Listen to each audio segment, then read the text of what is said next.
సినీ నటుడు విజయ్ దేవరకొండ గతంలో చేసిన కొన్ని వ్యాఖ్యలు తాజాగా ఆయనకు ఇబ్బందులు తెచ్చిపెట్టాయి. గిరిజనులను కించపరిచేలా మాట్లాడారన్న ఆరోపణలతో ఆయనపై హైదరాబాద్లో రాయదుర్గం పోలీస్ స్టేషన్లో ఎస్సీ/ఎస్టీ అట్రాసిటీ చట్టం కింద కేసు నమోదైంది.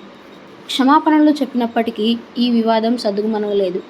ఏప్రిల్ నెలలో జరిగిన retro cinema pre release event వేడుకలో విజయ్ దేవరకొండ పాల్గొన్నారు. ఈ సందర్భంగా పాకిస్తాన్ ఉగ్రవాదుల దాడుల గురించి ప్రస్తావిస్తూ కొన్ని వేల సంవత్సరాల క్రితం అటవిక తెగలు ఏ విధంగా ఘర్షణ పడ్డాయో ప్రస్తుత పరిస్థితులు కూడా అలాగే ఉన్నాయని అర్థం వచ్చేలా వ్యాఖ్యానించారు.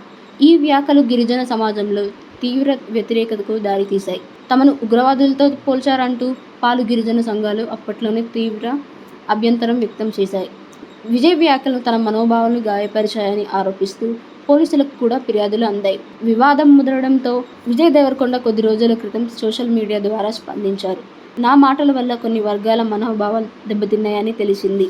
నేను ఏ తెగను లేదా ఏ వర్గాన్ని కించపరిచేలా ఉద్దేశంతో మాట్లాడలేదు. భారతీయులంతా ఒకటేనని నమ్ముతున్నాను. నేను ట్రైబ్ అనే పదాన్ని వేరే అర్థంలో ఉపయోగించాను. కానీ అది తప్పుగా అర్థం చేసుకున్నారు. నా వ్యాఖ్యల వల్ల ఎవరైనా బాధపడితే క్షమించండి. నేను శాంతి, ఐక్యత గురించే మాట్లాడతాను అంటూ ఆయన వివరిస్తూ క్షమాపణ కోరారు.